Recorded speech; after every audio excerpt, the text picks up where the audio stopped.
Welcome to the Restoration Pros Unplugged podcast. In each episode, we're going to bring you insightful interviews and discussions with top restoration industry leaders. We're also going to delve into their business, the strategies that made them successful, and most importantly, the valuable lessons they've learned along the way.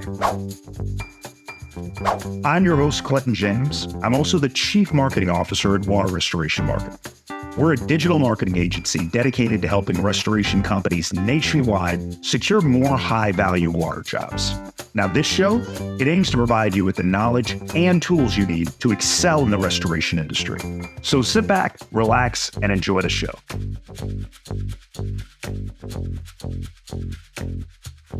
Hello, everyone, and welcome to another episode of Restoration Pros Unplugged podcast.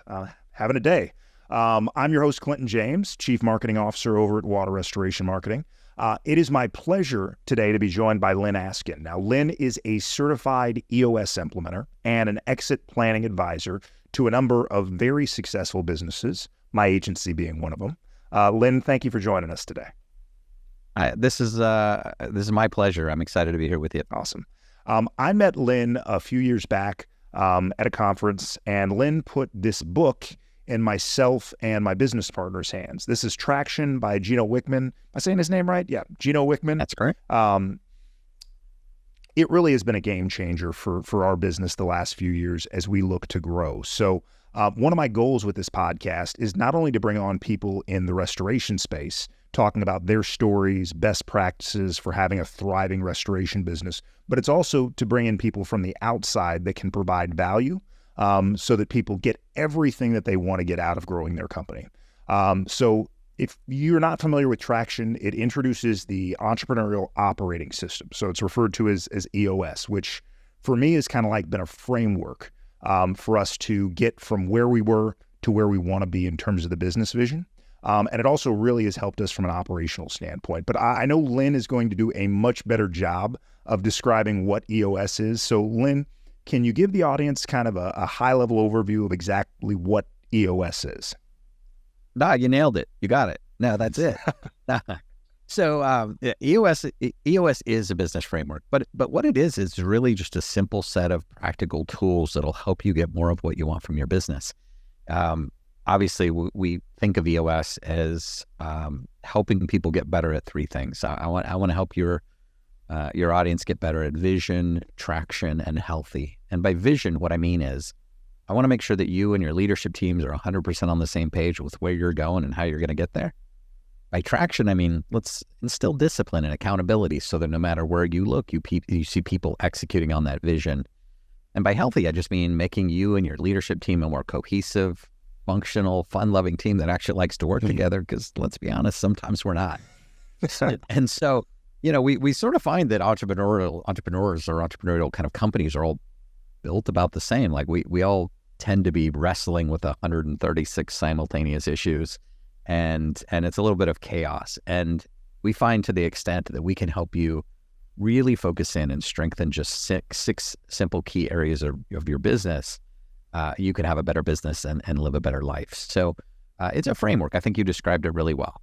We all start our businesses because we have this plan and this dream of freedom and financial freedom and time off and all that stuff. And quite honestly, it's not really like that at all for most of us. And my mission and my goal is to help more businesses achieve that original dream you had when you started this business, that vision you had for it. Remove the chaos, help you organize your human capital and get your team kind of all rowing in the same direction and achieving the same goals that you all have. So one of the things that you mentioned is where we're at when we start our businesses, right? Because everybody has a vision for what they want their business to look like 3 years out, 5 years out, 10 years out.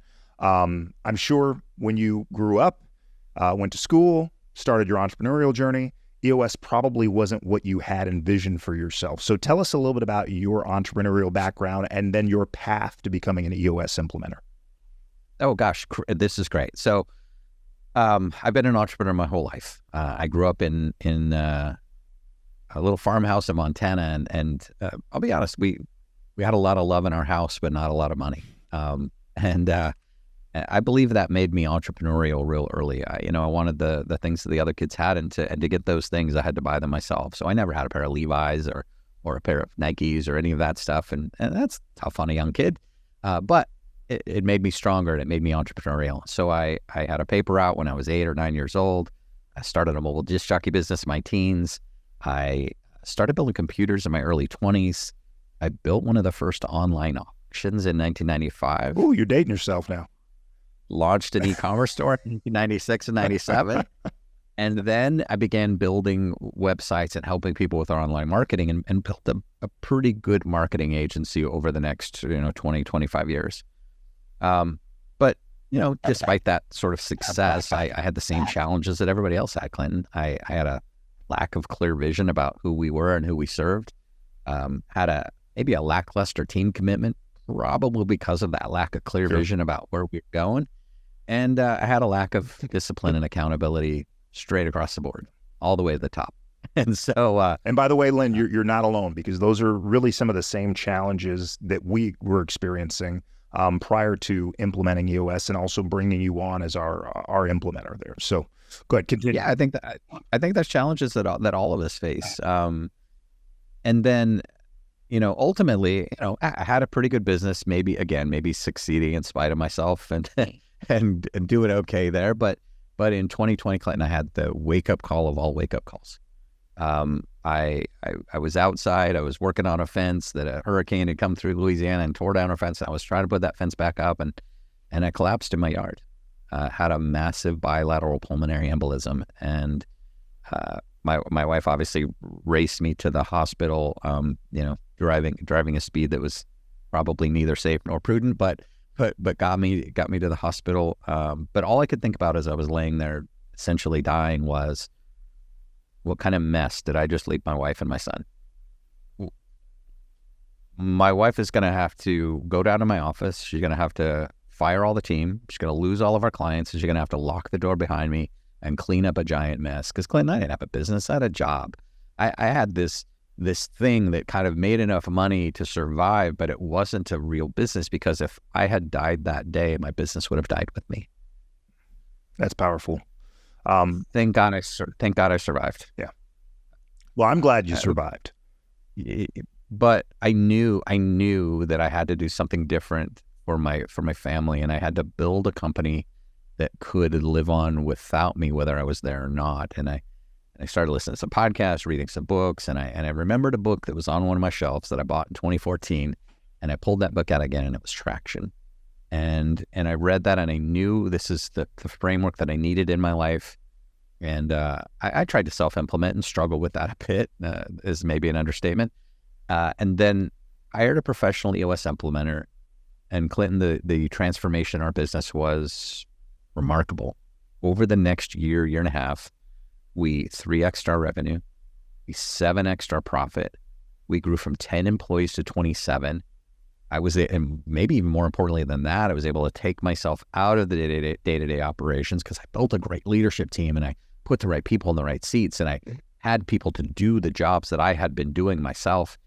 And I was able to free myself up to do the visionary things that I needed to do as a company, ultimately leading to a successful sale of my company.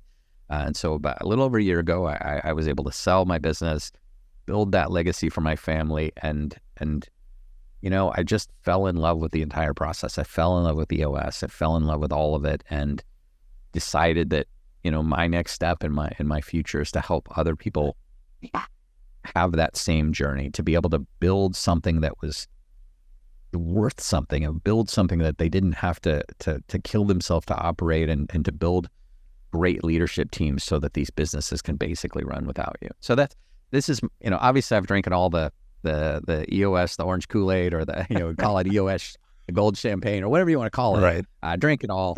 I love this system, and I love helping people put this system in place. Well, I'm not trying to be the biggest EOS fanboy or the big Lyn Askin fanboy here, but we've also seen the same growth since we've implemented EOS. We've seen almost double our headcount. We've seen a double in revenue for our business in the last 12 months. And a big part of that is the structure that we've created through implementing EOS. Now, we're an agency. Our audience, however, they are restoration companies, restoration business owners and team members. So we'd like to think that our specific industry or our specific niche has very, very specific challenges, but a lot of these businesses have the exact same challenges as they're looking to scale. Knowing home service businesses the way that you do, what do you think are some really important ways that EOS can help a home service business that's looking to scale up? Yeah, well, EOS, just so you know, EOS is industry agnostic. This is a framework that my job as your implementer is to make fit you. I'm not trying to squeeze you into a box, and I'm not trying to make you, force you into this thing. But number one, I want to make sure that we create a great vision for your company. Because if we can build a great vision that we can all see and we all know exactly where we're going and exactly how we're going to get there, the odds of that happening are just so much greater. Right. And so, number one, we're going to start by building a great vision. We're going to build a great set of core values. We're going to build your core target, core focus. We're going to build your 10-year target. We're going to build your 3-year picture, your 1-year plan. We're going to create a plan for the next 90 days for your business. And then we're going to take a look at your people. And we want to make sure that we're putting the right people in the right seats in your business, because quite frankly, you can't achieve a great vision without great people. 100%. Now, every company kind of determines great people differently, and I'll get rid of all those terms like rock stars, superstars, A players, top quartile, and we're going to determine what's the right kind of person for your company. And then we're going to dig into data, and we're going to figure out how we can run this business on real facts and figures and numbers, and not emotions and sort of that subjective decision-making that sometimes drives decisions in entrepreneurial companies. We got to make sure that you're running your business on real facts and figures. Now, Clinton, when we get your vision component right, and your people component right, your data component right, your business will become a little more transparent. We're going to start to find those imperfections and impurities and challenges and problems that you have. And we got to get really, really good at solving those problems as they arise. And we call that your issues component. And so we're going to help you become great at solving those problems as they arise, and finishing off those issues and then moving on to better ones. Because when Gino created EOS, he created it because he saw two different kinds of companies. He was looking at companies, he's like, man, these 95% of these people over here are like working their tails off, spinning their wheels, not really getting anywhere. But these other 5% over here, they're also kind of working their tails off, because that's kind of what we do as business owners and entrepreneurs. But these guys are making progress.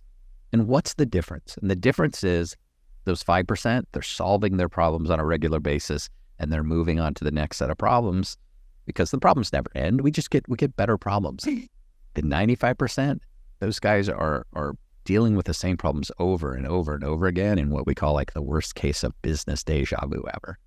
Okay. So we got to get really, really good at solving our problems and not wrapping them up in duct tape and twine and shoving them in a corner. We got to solve them. We got to solve them at the root.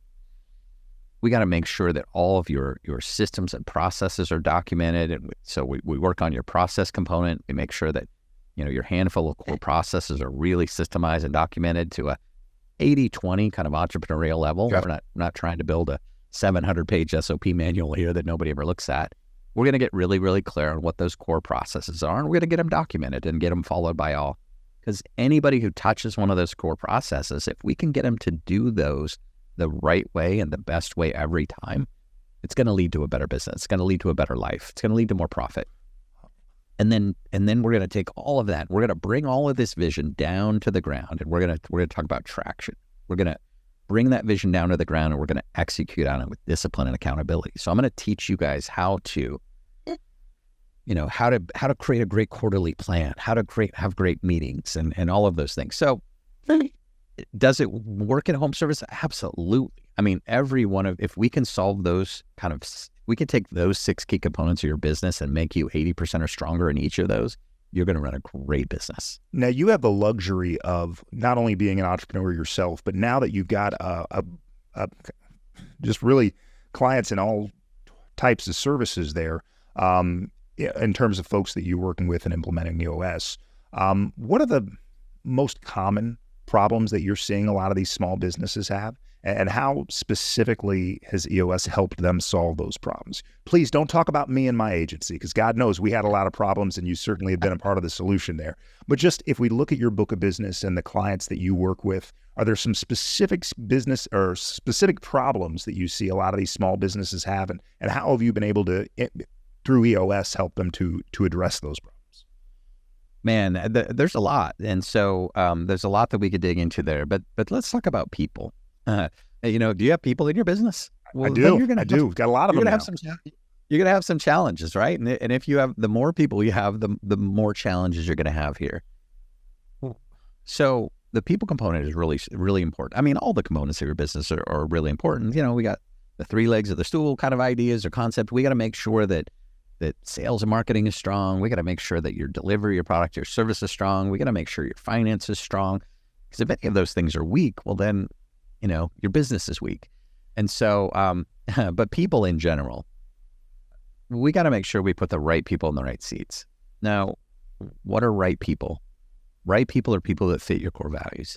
These are people you want to be around, people that you love, people that if you could clone them, or if you had 100 of that one person, you could take over the world. And we're going to show you what it looks like to be a great person in your company. And we're going to show you how to take those core values and hire with them and review with them and reward with them and recognize your team with them. And we're going to build a great culture in your business. That's one of the biggest keys to success of all, is we got to have the right people in the right seats. Now, right seats, what does that mean? Those are people who are great at their jobs.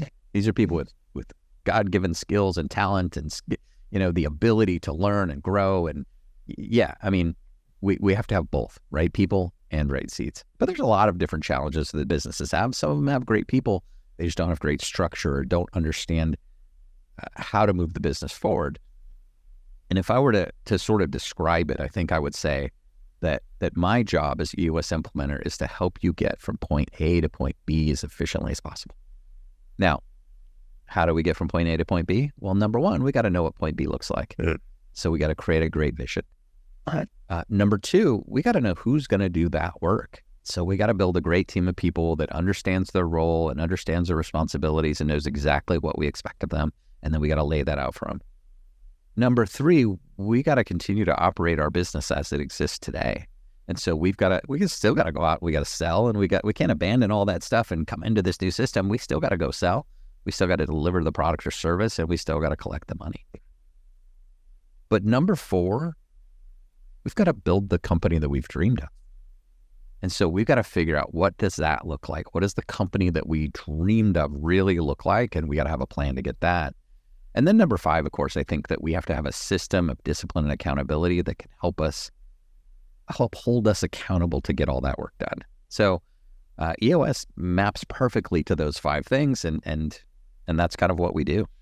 So being that my agency works specifically with restoration companies, and we've got over 130 restoration companies that we're working with right now, I see all kinds of entrepreneurs that have entered that space. Some of them are people that started as technicians or project managers working for other companies and kind of have leveled up and decided to go out and hang their own shingle.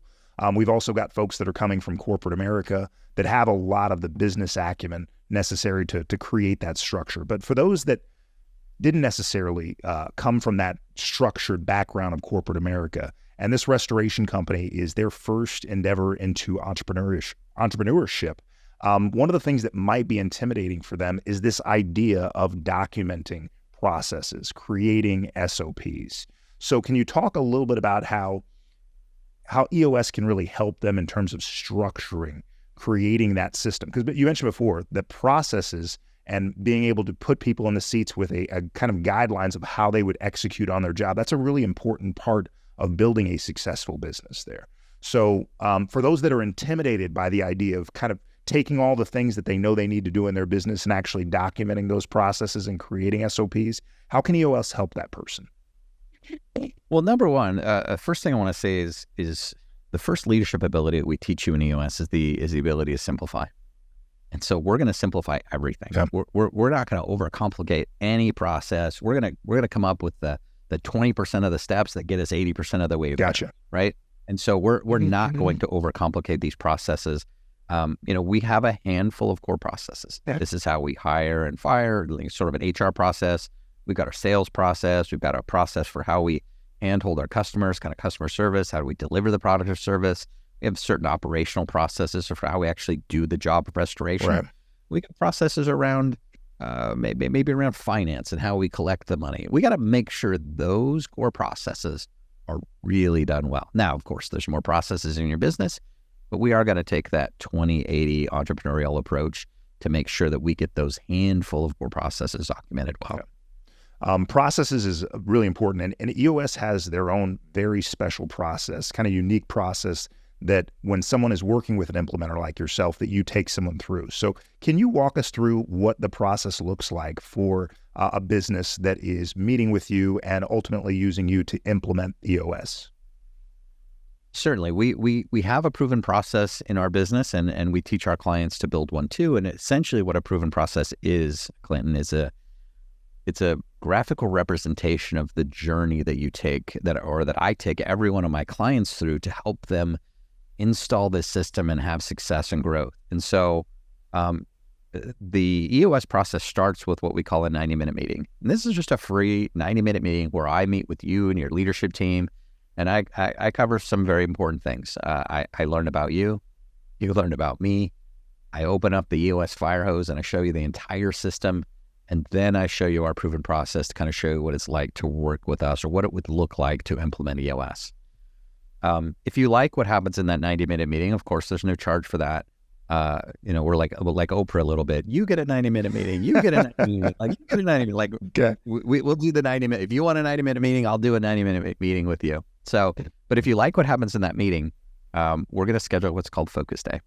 And Focus Day is a full day together. It's 7 hours plus or minus an hour, and we're going to really dig into your business. We're going to start by teaching you those 5 leadership abilities.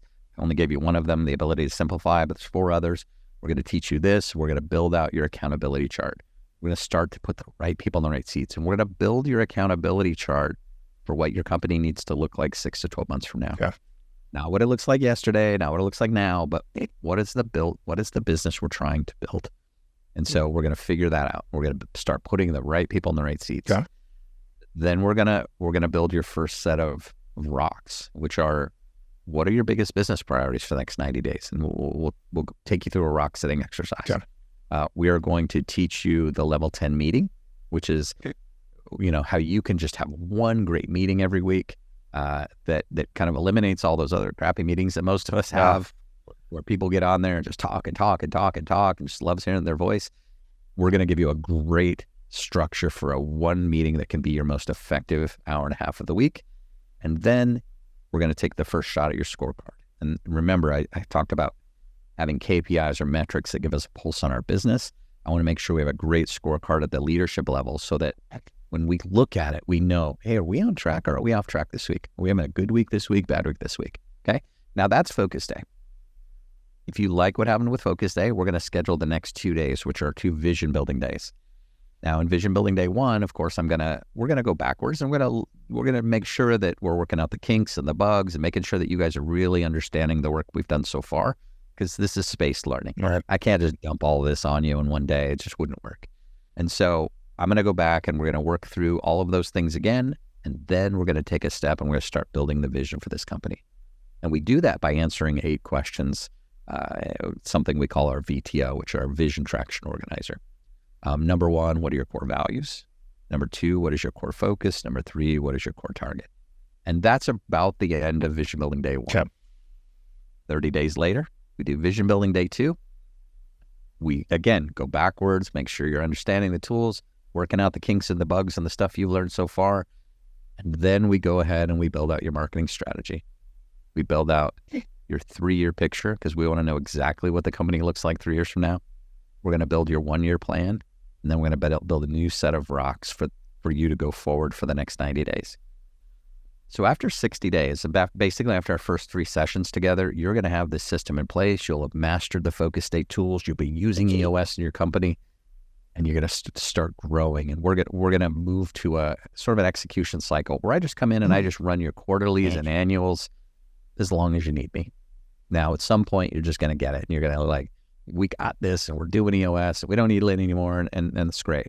And you graduate, right? Mm-hmm. You've learned all the tools. You've learned what I've taken you as far as I can take you. Now you guys got this. And really that's my job, Clinton. My job is to teach you this system, help you install these simple tools and get the heck out of your way. But now, to be fair, some people do keep their implementer forever. I would say this is probably a 2-year process of us working together. Some more, some less. And again, some people keep their implementer forever because there is really a lot of power in this outside third-party voice coming in and run these sessions for you and letting all of your team members really participate, not have to run these meetings themselves. We're going to talk about that third-party voice because that had a bigger impact, I think, than anything when it came to having you sit in on our quarterly and our annual sessions there. Before we do that, though, one thing I want to point out to the audience is even though you live in Louisiana, right?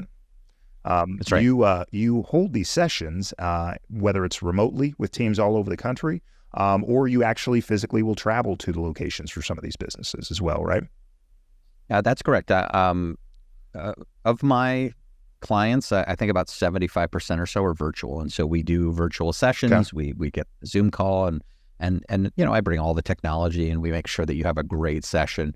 But also if it makes sense and your team's all in person, I can travel to you and we can do our sessions in a session room near you or a conference room near you or in your office, that sort of thing. So yes, I will travel, but I also have virtual as an option. Awesome. So I remember when we originally got this book, and I'm going through my second read of it now.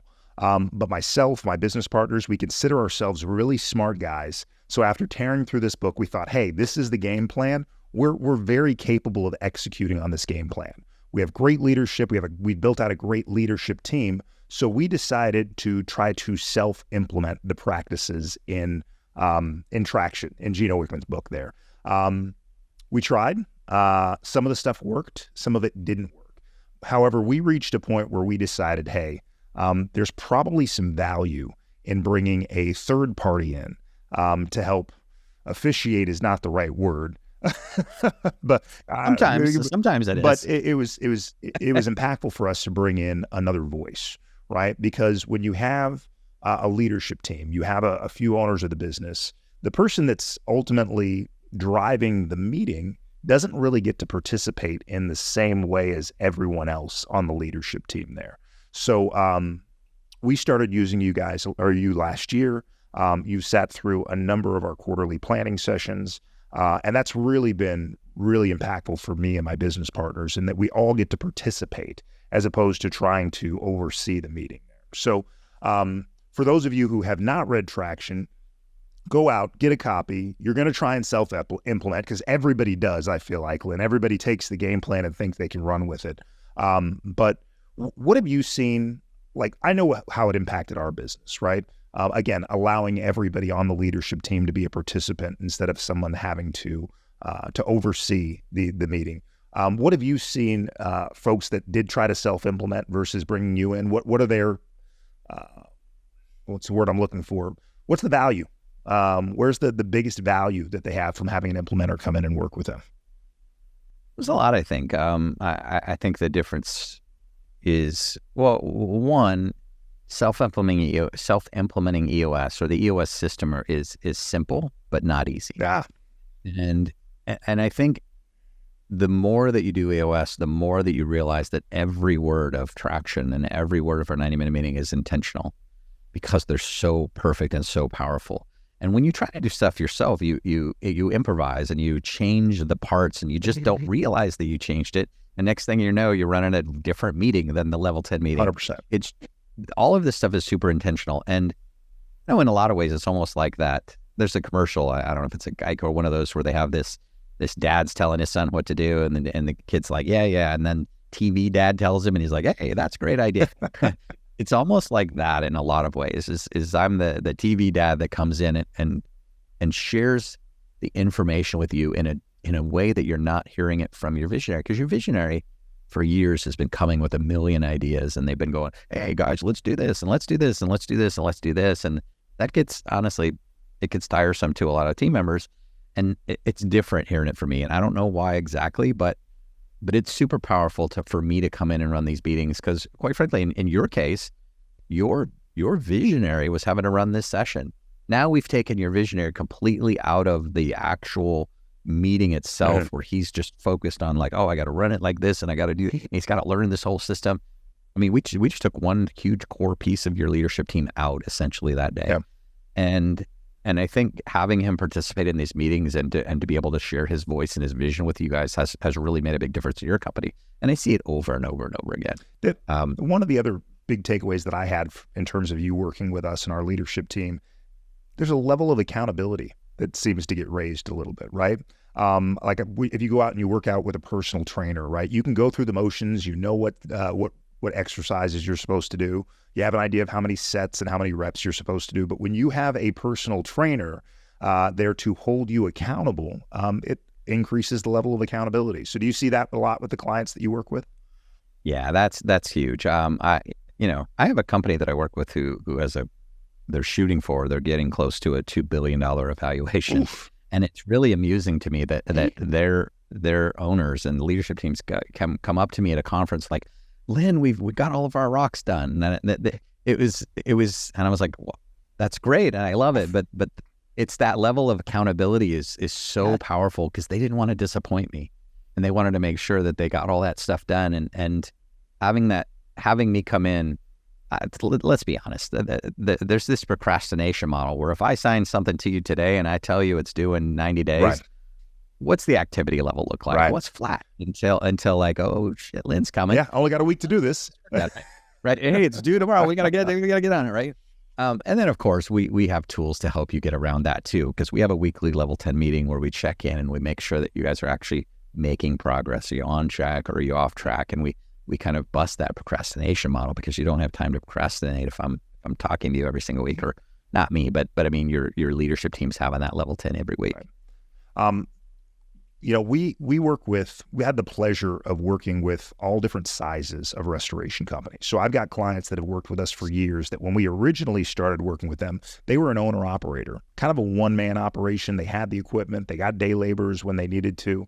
And we have watched them scale up to now they have multiple service vehicles, multiple technicians, an office manager, all these other roles in the organization that they didn't have before. We also work with huge restoration companies that have multiple locations, doing multiple six figures a year in revenue. Our audience consists of all of that. So is there a stage or a level a home service business should be in before they consider implementing EOS, and more importantly, hiring someone to implement EOS in their business? Yeah, 100%. I think obviously doing EOS by yourself would be a little silly. It's a little bit overkill for that. Yeah. And so our target market as an EOS implementer is privately held entrepreneurial companies with between 10 and 250 employees.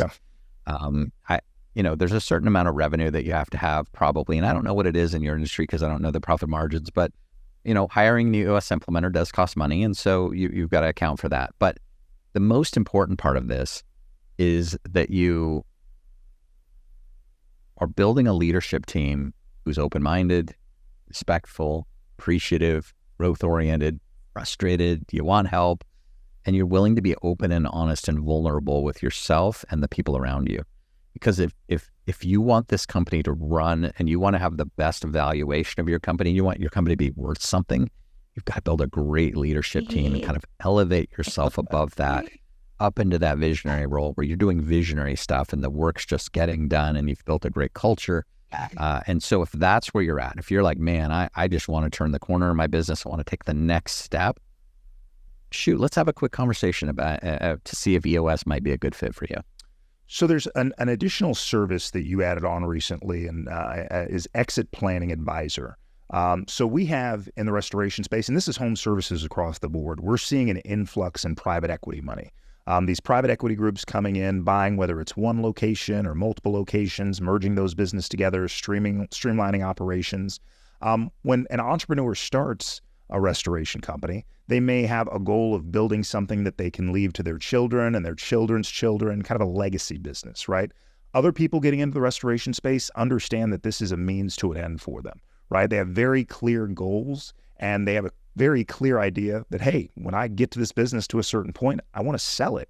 And this is going to be what builds generational wealth for my family. So with your exit planning services, tell us a little bit about what that looks like and how you help prepare that entrepreneur that ultimately has the goal of selling their business one day. Certainly. So I'm what's considered a certified exit planning advisor. And so I'm a CEPA, which means I help business owners develop exit plans to maximize their sales price or transition value of their company. Of course, there's a lot to it. There's more to it than that. But to simplify it, I want to make sure that you get the maximum value for your business. I want to make sure that you have a great plan for yourself after the sale. I want to make sure that we come into your business and we got to take a look at where you are now and kind of get an evaluation of your business the way it sits.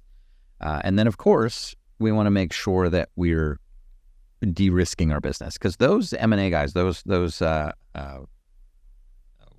mergers acquisition guys, they're really, really good at coming into your company and devaluing. They're vultures.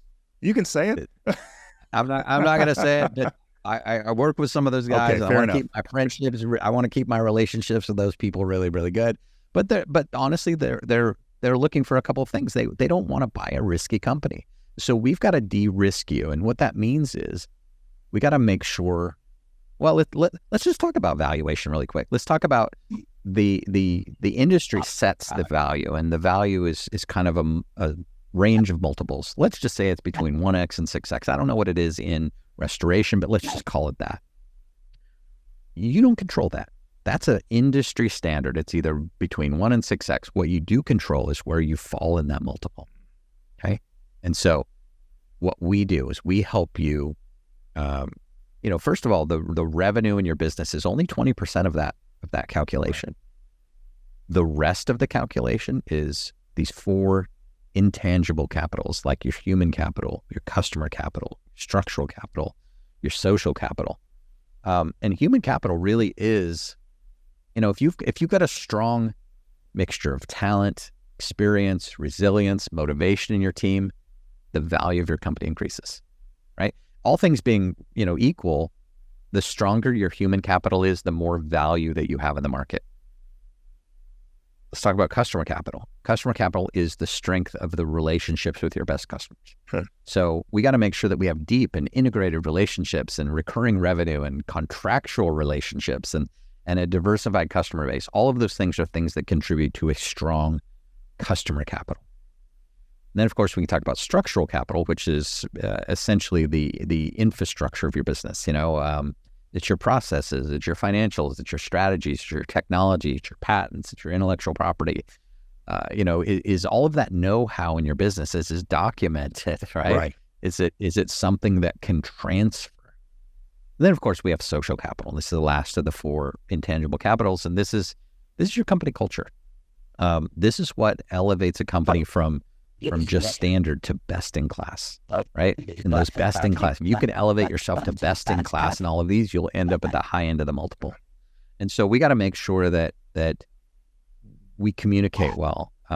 We want to know what your team believes in. We want to know that they're going to be around without the leader. We got to make sure that we're operating in our communities and how do we contribute to our communities? And I don't know, social intelligence is just one of those great predictors of success when it comes to selling our companies. And so we got to make sure, and honestly, EOS is like the perfect fit. It just lays right on top of those 4 intangible capitals, because we want to make sure that we have great human capital, great customers, and great structure and great culture. EOS is the fix for a poor valuation. And so, and again, happy to jump on a call with anybody who wants to talk through the process of exit planning, but I want to make sure that we're getting maximum value for your business, and we have a great plan for you after. Because there's a statistic out there. It's like, I think it's 75% of people who sell their business regret it in the first 2 years. Wow, it's a really high number. We got to make sure that we have a great plan for your exit. We have a great plan for you after exit. Wow. We may bring you back for another episode just to talk about exit planning, because there's a lot of people in this space that ultimately that's their goal, is to sell this business. So, Lyn, it's really been a pleasure to have you on. I hope my audience got a lot of value out of this. If somebody's listening to this right now and they find themselves in that sweet spot that you described, right? They've got the team members, they've got the revenue. They just need some guidance to make sure that this thing is on the rails so that they can get that business to their vivid vision. In 3 years, 5 years, whether it's 90 days from now. How could somebody reach out to you to schedule that free 90-minute session with their leadership team? I'm super easy to find, Clinton. I have a very uncommon name. I'm probably the only Lyn Askin on the planet. So if you were to type that into any one of those search engines, but you got to spell it right. I'll make sure that we have some links for you in the show notes or whatever. But if you go to lynaskin.com/EOS15, we can jump on a quick 15-minute call. Phone numbers on there, forms on there. You can just go to lynaskin.com. You can find me on LinkedIn, Facebook, any of the socials. I'm happy to respond to any of those. Right. But I'll make sure that you have, after this call, that you have all the correct links and things for people to get to. Yeah, if you are listening to this podcast on Apple, Spotify, whatever it is, we will make sure that we put Lyn's contact information in the show notes. If you're watching this on YouTube, you can use the links below to reach out to him. So, Lyn, again, it has been a pleasure to have you on. I hope my audience got a lot out of this conversation. I really thank everybody for sticking around. If you like what you heard today, please subscribe to the Restoration Pros Unplugged podcast. We'll be back with more interviews and insights from entrepreneurs and really smart people like Lyn. Thanks again for having us, or for jumping on here today, Lyn. For all the audience, please stay safe. It's almost storm season, so stay dry and hopefully stay busy. Thank you, guys. Thank you again, Lyn. Thanks, Clinton. Appreciate it. Thank you for listening to the Restoration Pros Unplugged podcast. If you like what you heard today, be sure to subscribe, share, and also leave us a 5-star review. We'll be back with more interviews and discussions with restoration industry leaders really soon. In the meantime, if you're a restoration company looking to add more high-value water jobs, you can reach me and my team at waterrestorationmarketing.net.